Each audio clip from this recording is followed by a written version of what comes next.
Some paddles show up like ordinary sporting equipment, and then there are paddles like the Arronax KVL004, the kind that feels like it was smuggled out of a research facility where somebody decided to see what would happen if they fused aerospace materials with foam engineering wizardry. I really liked this paddle for my game. This paddle is currently being used by the #1 singles player in the PPA Tour in Asia at the moment, Jack Wong. At $219.99, and yes, you can use our discount code. This thing doesn't just look premium, it plays like something that shouldn't be legally this fun.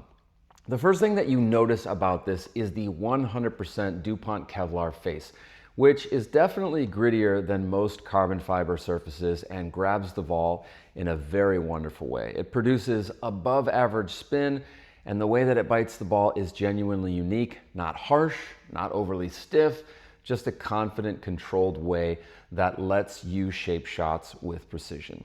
But the real magic is inside of the core, where Arronax built a hybrid XOP foam plus EVA foam system. XOP foam brings elasticity and rebound, EVA adds structure and shock absorption, and together they create a significant sweet spot with a livelier, responsive feel that you can certainly not ignore. Add in the FDF yellow foam drive system in the throat, a tuned energy transfer layer that smooths out the power curve, and you get a paddle that hits with above average power. It does have a lot of pop to it, so if you are more of a controlled player, this would be something to note. But it was extremely responsive, powerful when I needed it, but still controlled enough to drop, dink, and reset without feeling jumpy. The overall feel of this reminded me a lot of the L Inferno, which is high praise. The KVL004 has that same blend of pop and control, but with just a little bit more aggressive face feel thanks to the Kevlar.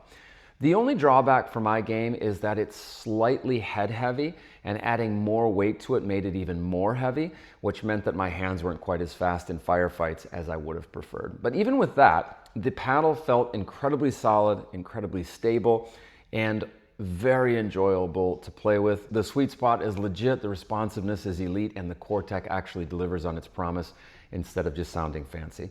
For my game, I genuinely love this paddle. It's bold, unique, engineered differently than anything else in my bag, and plays like a paddle built for somebody who wants power with discipline, spin with purpose, and control without compromise. Thank you guys so much for watching this review, and I hope you have a great day.